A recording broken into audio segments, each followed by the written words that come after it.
Audiolibros con texto presenta Lady Molly de Scotland Yard de Emma Orsi en Asesinato en Italia. Mary Granner, la asistente y leal amiga de Lady Molly, relata las historias desde su propia perspectiva, describiendo las habilidades deductivas y la valentía de Lady Molly en la resolución de crímenes. Todo comenzó con el asesinato del señor Andrew Carver en Palermo, Italia. Lo habían encontrado muerto en el jardín de su villa, a las afueras de la ciudad, con un estilete entre los omóplatos y un trozo de tweed irlandés, obviamente arrancado del abrigo de su agresor, fuertemente agarrado en su mano. Todo lo que se sabía del señor Carver por aquí era que era de Yorkshire, propietario de unas marmolerías en Sicilia, un hombre que empleaba a muchísimos trabajadores y que, a diferencia de la mayoría de los empleadores de allí, sentía un profundo horror por las numerosas sociedades secretas y clubes socialistas que abundan en esa parte del mundo. No quería convertirse en esclavo de la creciente tiranía de la mafia y sus asociaciones afines, y por lo tanto impuso una norma estricta. Ningún trabajador empleado por él, desde el más destacado hasta el más modesto, debía pertenecer a ninguna sociedad, club o sindicato de ningún tipo. Al principio se creyó que el robo había sido el único objeto del crimen, pues faltaban el reloj de oro de Carver, marcado con sus iniciales AC, y su cadena, pero la policía siciliana pronto se inclinó a creer que se trataba de una cortina de humo y que el rencor personal y la venganza estaban en el fondo de ese vil ultraje. Recuerden, una pista seguía en poder de las autoridades, un tosco trozo de tweed irlandés hallado en la mano de la víctima. En 24 horas, una docena de testigos estaban dispuestos a jurar que ese fragmento de tela formaba parte de un abrigo que usaba habitualmente el capataz inglés del señor Carver, el señor Cecil Saddleworth. Al parecer, este joven, desafiando las rígidas normas de su empleador, se había unido recientemente a una sociedad local que estaba bajo la prohibición de los prejuicios del anciano de Yorkshire. Al parecer, hubo varias disputas acaloradas entre Carver y el joven Saddleworth, que culminaron en una escena tempestuosa, presenciada por los sirvientes del primero en su villa, y aunque estas personas no entendieron las palabras que intercambiaron los dos ingleses, era bastante evidente que equivalían a un ultimátum por un lado y a un desafío por el otro. El despido del capataz se produjo inmediatamente, y esa misma noche Carver fue encontrado brutalmente asesinado en su jardín. Tengan en cuenta que, según las ideas inglesas, las investigaciones preliminares de ese misterioso crimen se llevaron a cabo de una manera que consideraríamos injusta para el acusado. Desde el principio, pareció como si la policía siciliana hubiera decidido deliberadamente que Saddleworth era el culpable. Por ejemplo, aunque mucha gente estaba dispuesta a jurar que el joven capataz inglés había llevado a menudo un abrigo del que el trozo encontrado en la mano del hombre asesinado era sin duda un fragmento roto, el abrigo en sí no se encontró entre sus efectos, como tampoco el reloj y la cadena de su difunto amo. Sin embargo, el joven fue arrestado pocas horas después del asesinato y después de las formalidades de la instrucción preliminar, fue enviado debidamente a enfrentar su juicio por el cargo capital. Fue por esa época cuando rompí mi vínculo oficial con Scotland Yard. Lady Molly me contrató formalmente como su secretaria privada. Un día estaba trabajando con ella en el estudio de nuestro acogedor pisito en Maida Vale cuando nuestra sirvienta entró con una tarjeta y una carta en una bandeja. Lady Molly miró la tarjeta y me la entregó. Tenía el nombre siguiente: Señor Jeremiah Saddleworth. La carta era del jefe. No hay mucho, comentó, mirando rápidamente su contenido. El jefe solo dice: este es el padre del hombre acusado del asesinato de Palermo. Obstinado como una mula, pero tiene usted mi permiso para hacer lo que quiera. Emily, haz pasar al caballero, añadió Lady Molly, dirigiéndose a la sirvienta. Al instante, un hombre bajo y corpulento entró en nuestro pequeño estudio. Tenía el pelo rubio rojizo y la piel pecosa. Había una gran determinación en su rostro cuadrado y una gran obstinación en su mandíbula ancha y algo prominente. En respuesta a la invitación de Lady Molly, se sentó y comenzó con extraordinaria brusquedad. «Supongo que ya sabe por qué he venido, señorita?», sugirió. «Bueno», respondió ella, mostrando la tarjeta de presentación. «Puedo adivinarlo». «Mi hijo, señorita, quiero decir, señora», dijo con voz ronca, «es inocente, lo juro por los vivos». Se contuvo, visiblemente avergonzado por este arrebato. Luego reanudó su discurso con más calma. «Por supuesto está el asunto del abrigo, y ese abrigo pertenecía a mi hijo, pero...» «Sí, continúe», dijo Lady Molly, pues él había hecho otra pausa, como si esperara que lo animaran en su relato.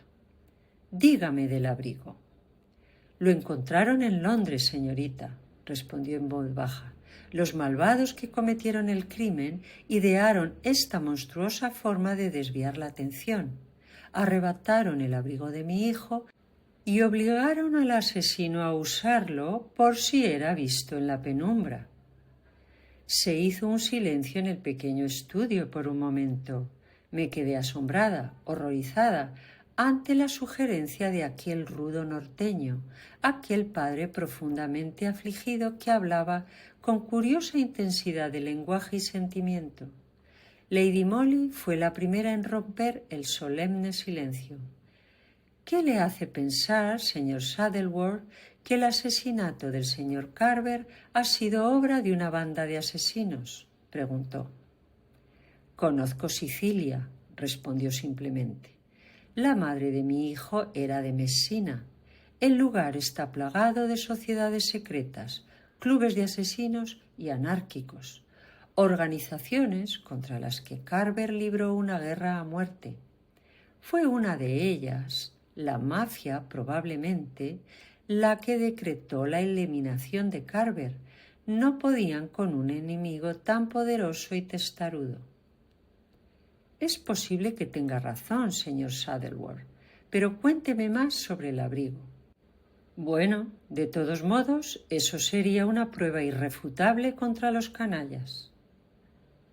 «Ahora estoy a punto de casarme por segunda vez, señorita». «Señora», continuó el hombre con aparente indiferencia, «la señora es viuda. Se llama señora Tadworth, pero su padre era un italiano llamado Badeni, pariente de mi primera esposa, y así fue como los conocí, a él y a su hija. Conoce Leather Lane, ¿verdad?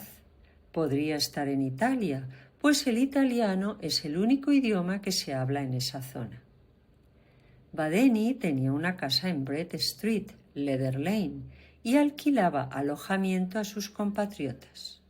Mi futura esposa aún continúa en este negocio.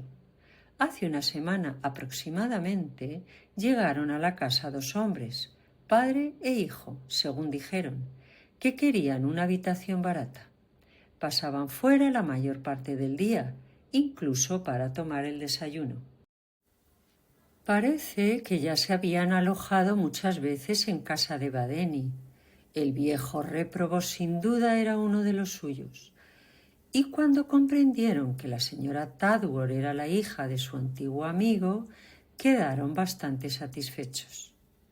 Dijeron que se llamaban Piatti y le dijeron a la señora Tadworth que eran de Turín, pero por casualidad los oí hablar en la escalera y supe que ambos eran sicilianos. Puede imaginarse que ahora mismo todo lo que viene de Sicilia es de vital importancia para mí, ya que el asesinato ha sido cometido en Palermo, Sicilia, y de alguna manera sospeché de esos dos hombres desde el principio. La señora Tadworth coincide plenamente conmigo en querer remover cielo y tierra para demostrar la inocencia de mi hijo. Vigilaba a esa gente por mí como un gato vigila a un ratón. El hombre mayor decía ser muy aficionado a la jardinería y enseguida obtuvo el permiso de la señora Tadworth para ocuparse en la pequeña franja de tierra baldía de la parte trasera de la casa. Me lo contó anoche, mientras cenábamos juntos en la salita. De alguna manera me pareció tener una inspiración. Los Piatti habían salido juntos, como de costumbre, a cenar. Así que cogí una pala y salí a ver qué había hecho Piatti en la franja del jardín. Trabajé durante 1 hora y entonces mi corazón dio un vuelco. Mi pala encontró una curiosa y suave resistencia. Al instante estaba trabajando con manos y uñas y pronto desenterré un abrigo. El abrigo, señorita, continuó, incapaz de controlarse, con el trozo arrancado de la parte trasera y en el bolsillo el reloj y la cadena de la víctima, pues llevan las iniciales AC. ¡Qué bestias diabólicas! Los sabía y ahora puedo demostrar la inocencia de mi hijo. De nuevo hubo una pausa. Estaba demasiado absorto en la palpitante narración como para intentar articular palabra y sabía que Lady Molly esperaba plácidamente a que el hombre se recuperara un poco de su arrebato. Claro que ya puede demostrar la inocencia de su hijo, dijo, sonriéndole alentadoramente. ¿Pero qué ha hecho con el abrigo? Lo dejé enterrado donde lo encontré, respondió con más calma. No deben sospechar que los sigo. Ella asintió con aprobación. Sin duda entonces, mi jefe le ha dicho que lo mejor ahora es poner todo el asunto en manos de la policía inglesa. Nuestro personal de Scotland Yard se comunicará inmediatamente con las autoridades sicilianas. Y mientras tanto, podremos mantener bajo vigilancia a los dos hombres de Leather Lane. Sí, me contó todo eso, dijo el señor Saddleworth en voz baja. ¿Y bien? Y le dije que su comunicación con las autoridades policiales sicilianas resultaría en que el juicio de mi hijo concluiría sumariamente, en que lo enviarían a la horca, mientras que toda prueba de su inocencia sería destruida, o en todo caso retenida hasta demasiado tarde. «Está loco, señor Saddleworth», exclamó. «Quizás sí», replicó en voz baja. «Verá, usted no conoce Sicilia y yo sí. Desconoce sus numerosos clubes y bandas de asesinos, a cuyo lado los llamados nihilistas rusos son unos simples niños torpes. La mafia, madre de todas estas organizaciones asesinas, tiene miembros y agentes en cada pueblo, aldea y caserío de Italia, en cada oficina de correos y cuartel, en todos los oficios y profesiones, desde los más altos hasta los más bajos del país. La policía siciliana está infestada de ella, al igual que las costumbres italianas. No confiaría a ninguno de los dos lo que significa la vida de mi hijo, y más aún para mí.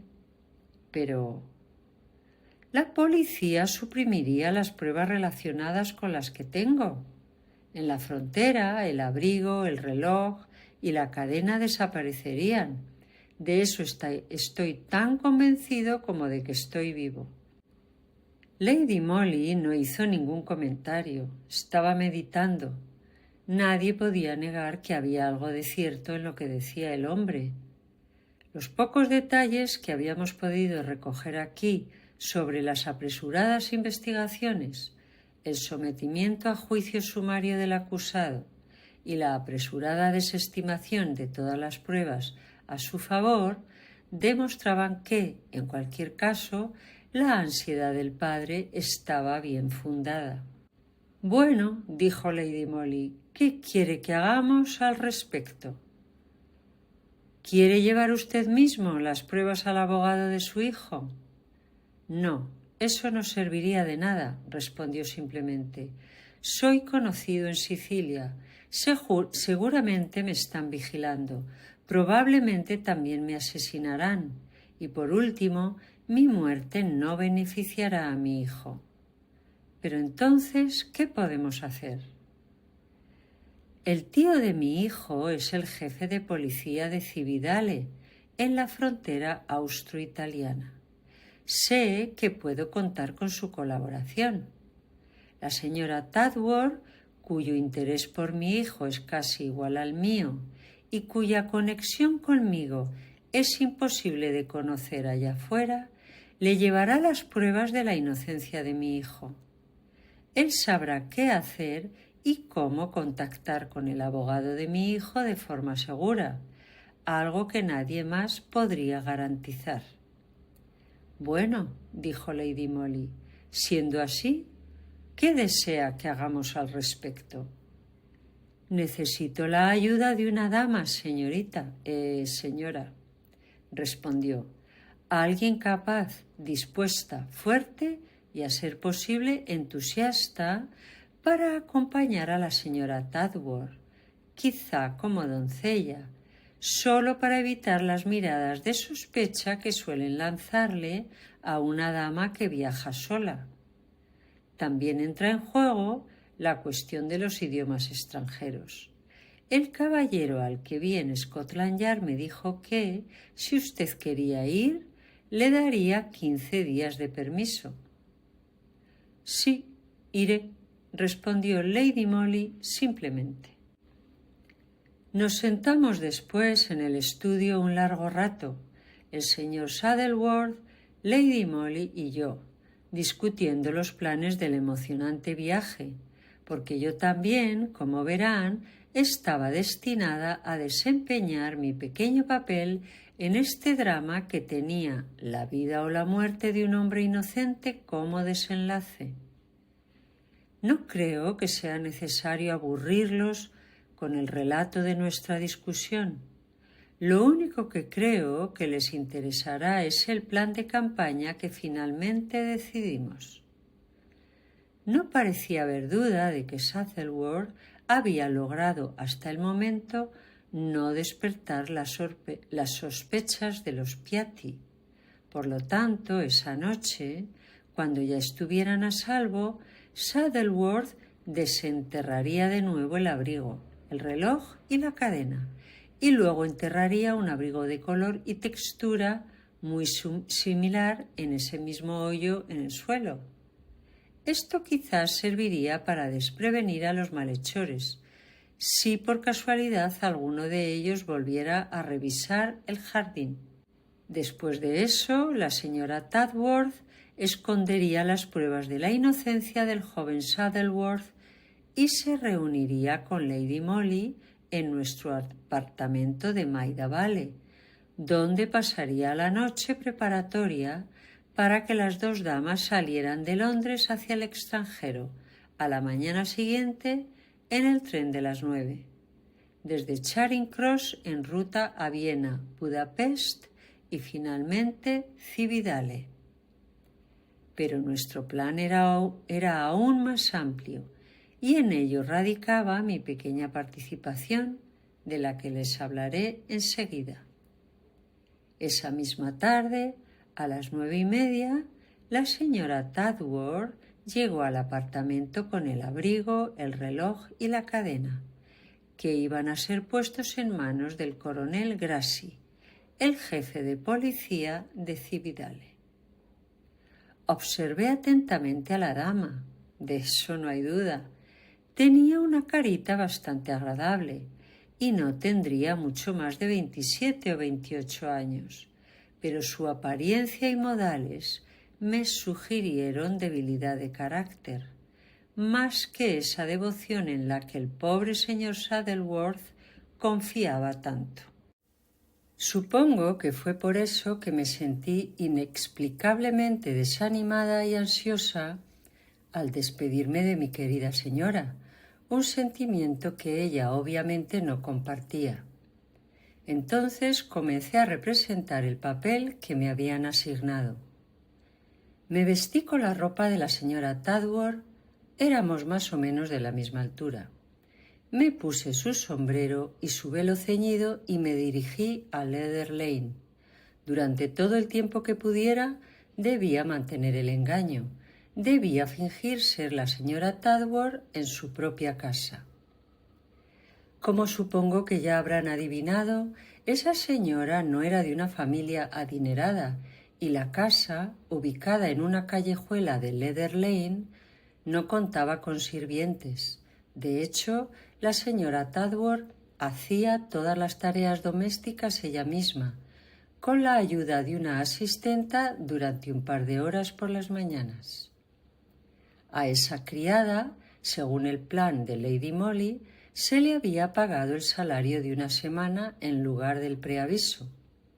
Yo, como señora Tadworth, tendría que estar al día siguiente en mi habitación resfriada, y Emily, nuestra criada, una chica lista, que haría lo que fuera por Lady Molly o por mí, representaría a la nueva criada. Tan pronto como ocurriera algo que despertara mis sospechas de que nuestro secreto había sido descubierto, debía telegrafiar a Lady Molly a los distintos puntos que ella me indicara.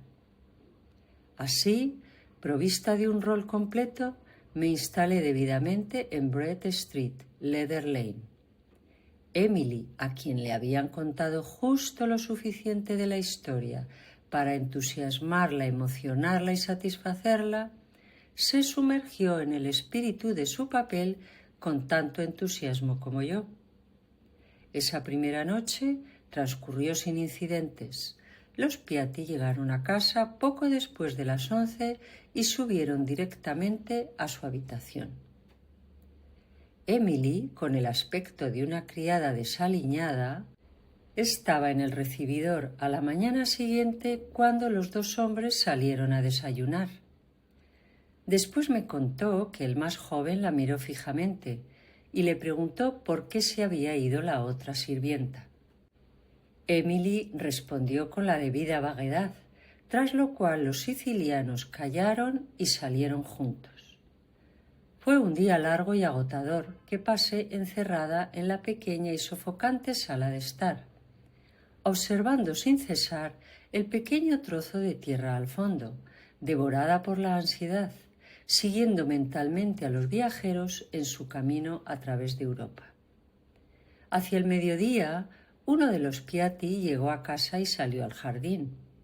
Evidentemente, el cambio de sirvientes había despertado sus sospechas, pues lo vi tanteando la tierra con su pala y mirando de vez en cuando hacia la ventana del salón, donde logré mostrarle la figura de una pseudo señora Tadworth moviéndose por la habitación. El señor Saddleworth y yo estábamos cenando en esa misma sala trasera alrededor de las 9 de esa noche memorable, cuando de repente oímos que la puerta principal se abría con llave y luego se cerraba de nuevo con mucho cuidado. Uno de los hombres había regresado a una hora inusual según sus costumbres, por lo demás tan regulares. La forma en que se había abierto y cerrado la puerta sugería un deseo de secreto y silencio.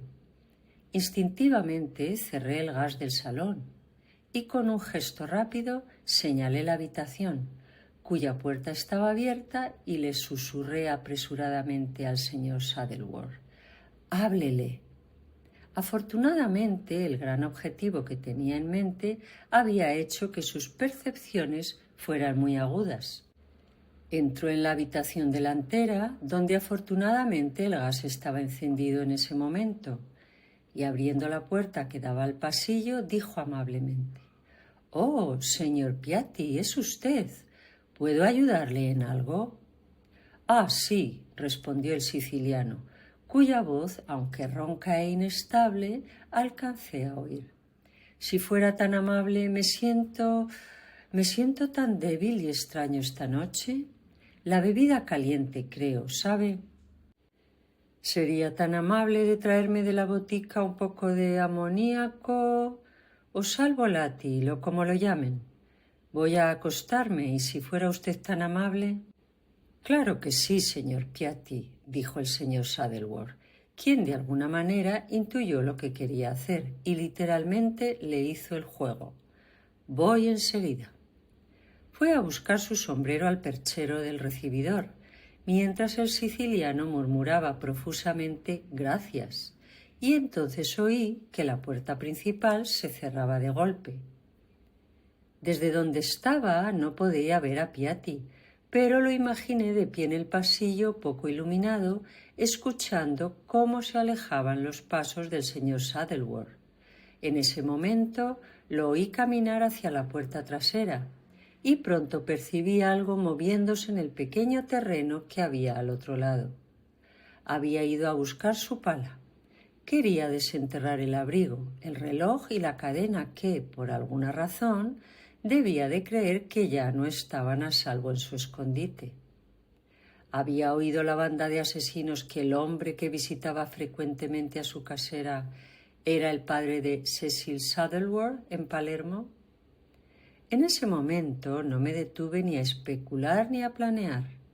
Corrí a la cocina, pues ya no quería ver a Piatti. Sabía lo que hacía.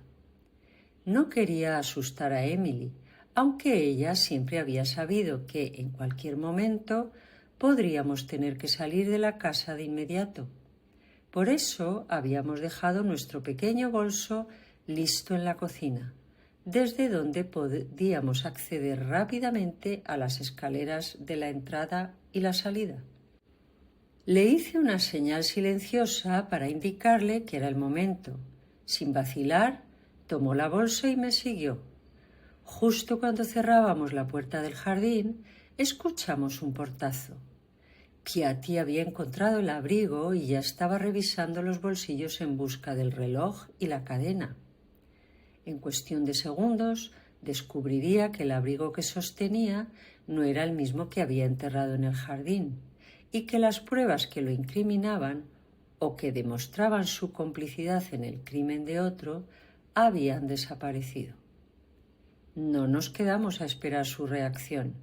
Salimos apresuradamente por Brett Street rumbo a Leather Lane, donde el señor Saddleworth ya debía de estar esperándonos. «Sí», dije agitadamente, en cuanto lo vi en la esquina de la calle. «Todo está arreglado. Salgo a Budapest mañana temprano en el Continental. Los alcanzaré en el Hungaria. Acompañe a Emily a llegar sana y salva al piso».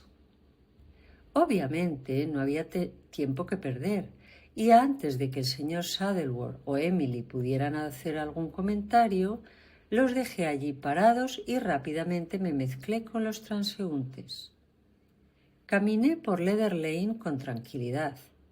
Verán, mi rostro era desconocido para los Piatti. Solo habían visto borrosas siluetas mías tras los cristales sucios de las ventanas. No fui al apartamento. Sabía que el señor Saddleworth cuidaría de Emily, así que esa noche dormí en el Gran Hotel en Charing Cross y salí a la mañana siguiente a las 9, tras haber reservado mi litera en el Orient Express hasta Budapest. Bueno, ya conocen el dicho, es fácil ser sabio después del evento. Por supuesto, cuando vi al padre Piatti de pie en el vestíbulo del Hotel Hungaria de Budapest, me di cuenta de que me habían seguido desde el momento en que Emily y yo salimos corriendo de la casa en Bread Street. Obviamente, el hijo me había vigilado mientras aún estaba en Londres, y el padre había viajado por Europa en el mismo tren que yo, sin que yo lo viera. Me había visto subir al coche en Budapest y me había oído decirle al elegante cochero que me llevara al Hungaria. Preparé rápidamente mi habitación y luego pregunté si la señora Carey, pues ese era el nombre con el que viajaría la señora Tadworth, de Londres, seguía en el hotel con su criada, y me respondieron afirmativamente. La señora Carey estaba cenando en el comedor, y los acordes de hermosas melodías húngaras, interpretadas por la inimitable banda de Berkes, parecían burlarse de mi ansiedad. La doncella de la señora Carey, me dijeron, estaba comiendo en la habitación del mayordomo. Intenté hacer mis apresuradas preguntas lo más silenciosamente posible, pero los ojos de Piatti y su sonrisa sarcástica parecían seguirme a todas partes, mientras él ordenaba tranquilamente su habitación y se ocupaba de la disposición de su equipaje. Casi todos los empleados del Hungaria hablan inglés, y no tuve dificultad para llegar a la habitación del mayordomo. Para mi disgusto, Lady Molly no estaba allí. Alguien me dijo que sin duda la doncella de la señora Carey había regresado a la habitación de su señora, que según me informaron era la número 118 del primer piso. Así perdí unos instantes preciosos mientras corría de vuelta al salón. Ya conocen los largos y aparentemente interminables pasillos del Hungaria. Por suerte, en uno de ellos vi a mi querida dama caminando hacia mí. Al verla, todas mis angustias parecieron desvanecerse de repente.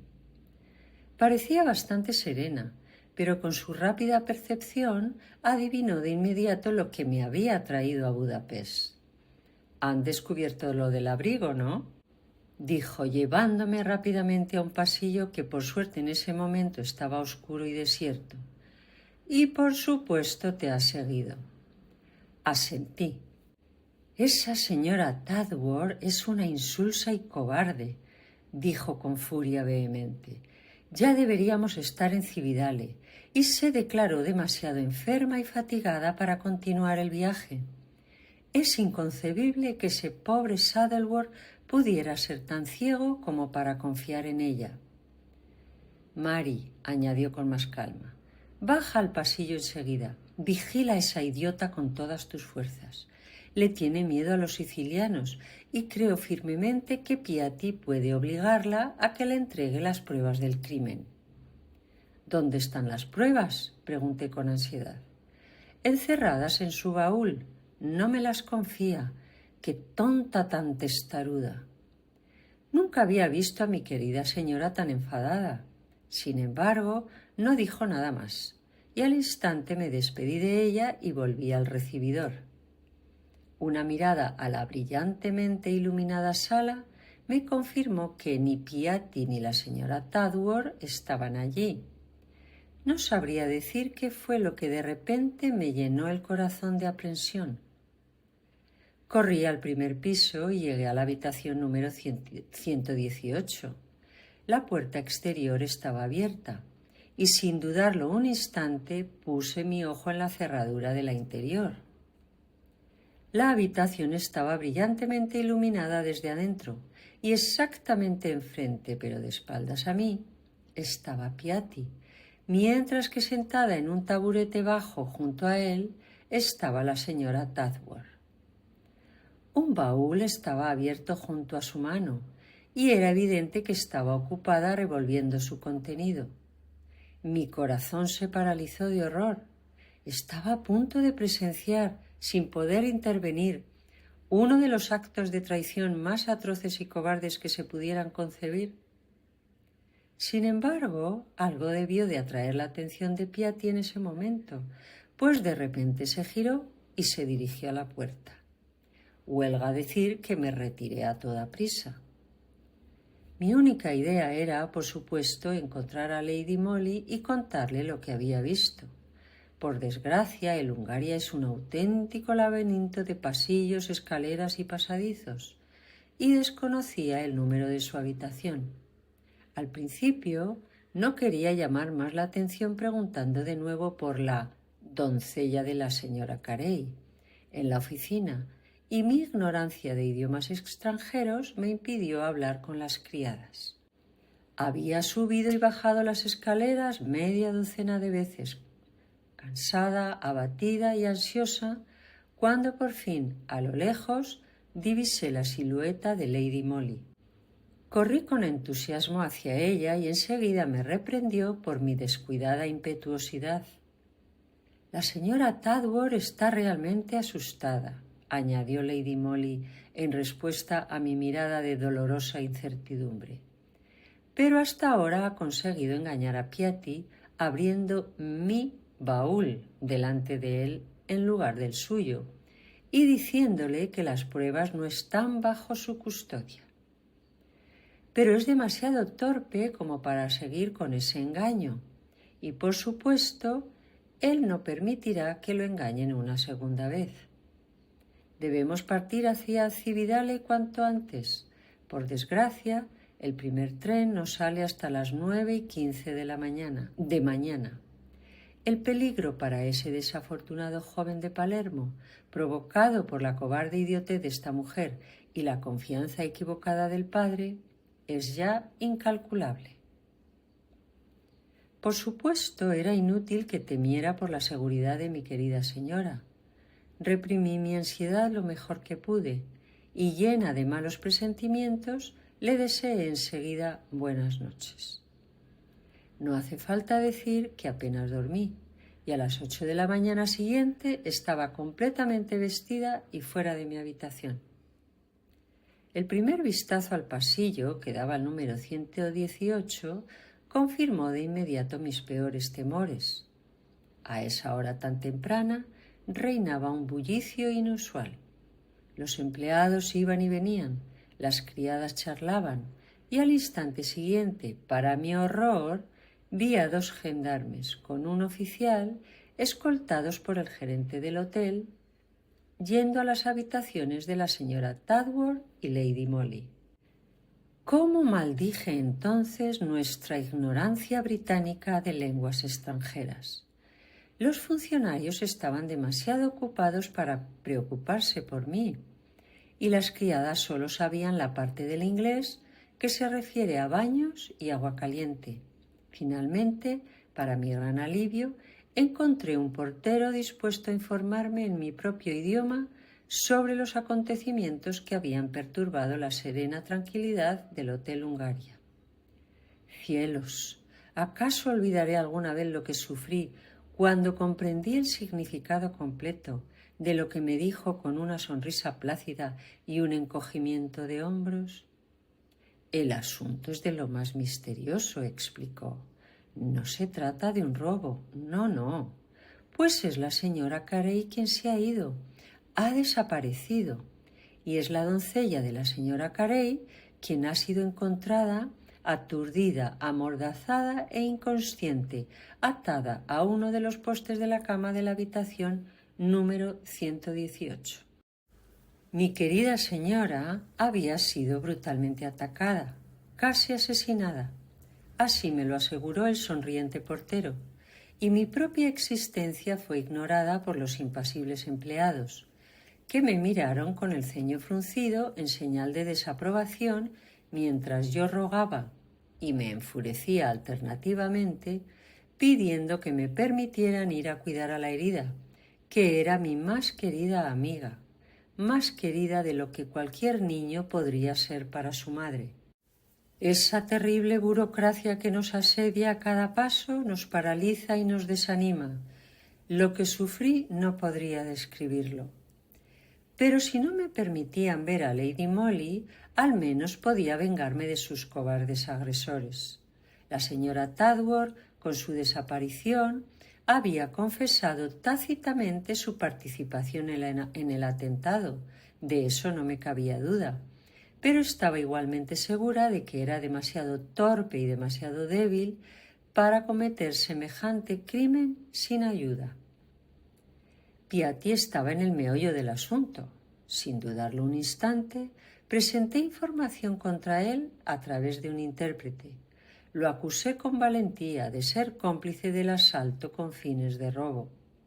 Repetí con firmeza mi historia de cómo lo había visto conversando íntimamente el día anterior con la señora Carey, cuyo verdadero nombre, declaré, era Tadworth. Sugerí que el objeto principal del robo era un valioso reloj de oro y su cadena, con las iniciales AC, perteneciente a mi amiga, quien había viajado con la señora Carey a Budapest como su acompañante, no como su doncella. Fue una decisión audaz por mi parte, y se lo aseguro, me sentí imprudente. Por suerte, mi historia fue corroborada por el hecho de que el ayuda de cámara había visto a Piatti merodeando por el pasillo frente al número 118 a una hora extraordinariamente temprana de la mañana.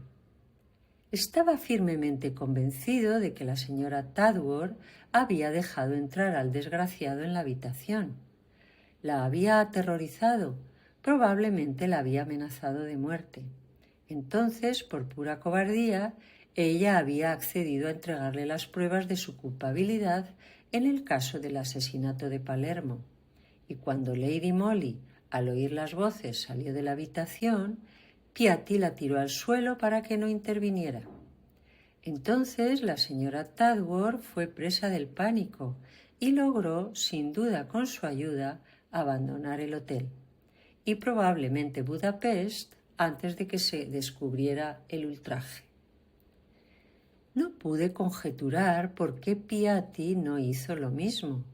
Parece que regresó tranquilamente a su habitación después de esto, y no fue hasta una hora después que la camarera, sorprendida al ver la puerta del número 118 entreabierta, echó un vistazo al interior, y allí se encontró con la horrible imagen de la criada, amordazada, atada e inconsciente. Bueno, cumplí mi deseo y tuve la satisfacción de saber que Piatti, aunque, ojo, negó enfáticamente mi historia de principio a fin, había sido puesto bajo arresto en espera de más investigaciones. El cónsul británico fue muy amable conmigo, aunque no me permitieron ver a mi querida señora, que había sido trasladada al hospital. Supe que la policía húngara estaba haciendo todo lo posible para encontrar a la señora Carey y llevarla ante la justicia. Tras 3 días de una ansiedad tan intensa que no deseo volver a vivir jamás, recibí un mensaje del consulado informándome de que la señora Carey, es decir, la señora Tadworth, había sido detenida en Alsorev, en la frontera austrohúngara, y que en ese mismo momento se dirigía a Budapest escoltada. Pueden imaginarse cómo temblé de ansiedad y de rabia cuando, a la mañana siguiente de esa buena noticia, me dijeron que la señora Carey estaba detenida en la gendarmería y había pedido ver a la señorita Mary Granard de Londres, que en ese momento residía en el Hotel Hungaria. La insolente quería verme, sí, pues yo también quería verla. A la mujer a quien despreciaba por cobarde y traidora, que había traicionado la confianza afectuosa e insensata de un padre afligido, que había destrozado las últimas esperanzas de un hombre inocente que corría peligro, y que finalmente había sido la causa de un asalto que casi mató, quizás, a la mujer que yo más quería en el mundo. Me sentí la personificación del odio y el desprecio. Aborrecía a aquella mujer y me dirigí a la gendarmería, escoltada por uno de los empleados del consulado, simplemente con el deseo de decirle a una mujer innoble exactamente lo que pensaba de ella. Tuve que esperar 2 o 3 minutos en la gendarmería, en una habitación vacía y algo lúgubre. Entonces se abrió la puerta, se oyó un roce de seda, seguido por el sonido de pasos mesurados de soldados, y al momento siguiente Lady Molly, serena y plácida y como de costumbre exquisitamente vestida, apareció sonriendo ante mí. «Tú me has metido en esta situación, Mary», dijo con su alegre risa. «Tendrás que sacarme de ella otra vez». «Pero no lo entiendo», fue lo único que pude decir. «Es muy sencillo y te lo explicaré todo con detalle cuando estemos de camino a Maida Vale», dijo. «Por el momento, tú y la señora Tadworth tendréis que declarar bajo juramento que yo no agredí a mi criada ni le robé el reloj ni la cadena. El cónsul británico os ayudará, y es solo cuestión de días, y mientras tanto les diré que la vida en la prisión de Budapest es bastante interesante y no tan incómoda como uno se imagina». Por supuesto, en el momento en que habló, tuve una intuición de lo que realmente había ocurrido, y puedo asegurarles que me sentí profundamente avergonzada de haber dudado alguna vez de la inteligencia de Lady Molly para llevar a cabo con éxito un asunto tan importante y tan vital como el enjuiciamiento de un hombre inocente. La señora Tadworth era pusilánime. En Budapest se detuvo, pues se sentía realmente desquiciada y enferma después del viaje apresurado, el cambio de aires y comida y demás. Sin embargo, Lady Molly no tuvo dificultad en convencerla de que, durante la obligada estancia de 24 horas en el Hungaria, sus papeles debían invertirse. Lady Molly sería la señora Carey, procedente de Inglaterra, mientras que la señora Tadworth sería la criada. Mi querida señora, sin pensar entonces que mi conocimiento de este hecho pudiera tener alguna importancia para sus propios planes, no me lo mencionó durante la breve entrevista que tuve con ella. Entonces, cuando Piatti llegó al lugar, la señora Tadworth entró en pánico. Por suerte, tuvo el buen juicio o la cobardía de confiarle en ese momento el abrigo, el reloj y la cadena a Lady Molly, y cuando Piatti la siguió a su habitación, pudo demostrarle que las pruebas no estaban en su poder. Esta fue la escena que presencié a través del ojo de la cerradura.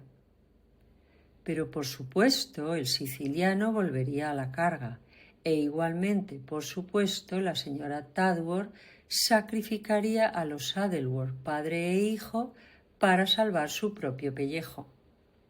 Lady Molly lo sabía. Es fuerte, activa y decidida. Tuvo un breve forcejeo cuerpo a cuerpo con la señora Tadworth esa noche y finalmente logró atarla, medio inconsciente, a la cabecera de la cama, asegurándose así de que durante al menos 24 horas esa pequeña insulsa sería incapaz de actuar por sí misma ni de traicionar los planes de mi querida e intrépida señora. Cuando a la mañana siguiente Piatti abrió la puerta del número 118, que había quedado cerrada a propósito, se encontró con la imagen de la señora Tadworth inmovilizada y medio muerta de miedo, mientras que las valiosas pruebas de su propia culpabilidad y de la inocencia del joven Saddleworth habían desaparecido por completo. Pues recuerden que ni él ni su grupo conocían el rostro de Lady Molly y que ella había tomado el primer tren a Cividale incluso cuando Piatti aún creía tener en la palma de la mano a esa tonta señora Tadworth. Puedo decirles que llegó sana y salva a la frontera y fue lo suficientemente astuta como para buscar al coronel Grassi y con las debidas explicaciones entregarle las pruebas de la inocencia del joven Saddleworth. Mi intervención la ayudó. En el hotel se suponía que ella era la señora y la señora Tadworth la criada, y a todos les dijeron que la criada de la señora Carey había sido agredida y trasladada al hospital. Pero denuncié a Piatti en ese mismo instante, creyendo que había atacado a mi querida señora, y conseguí que lo encerraran tan rápido que no tuvo tiempo de comunicarse con sus colegas. Gracias a las gestiones del coronel Grassi, el joven Saddleworth fue absuelto del cargo de asesinato, pero debo decirles que ni Piatti, ni su hijo, ni ninguno de esa pandilla fueron arrestados por el crimen. Las pruebas de su culpabilidad, el abrigo de tuiz irlandés y el reloj y la cadena del hombre asesinado fueron ocultadas misteriosamente, después de que el abogado del joven Saddleworth obtuviera el veredicto de no culpable. Así es la policía siciliana. El señor Saddleworth, padre, evidentemente sabía de lo que hablaba. Por supuesto, no tuvimos ninguna dificultad para conseguir la liberación de Lady Molly. El cónsul británico se encargó de ello, pero en Budapest aún consideran un misterio la agresión a la señora Carey en el Hotel Hungaria, pues ella exoneró completamente a Lady Molly, pero se negó a acusar a Piatti. Le tenía miedo, por supuesto, así que tuvieron que liberarlo. Me pregunto dónde estará ahora el viejo malvado.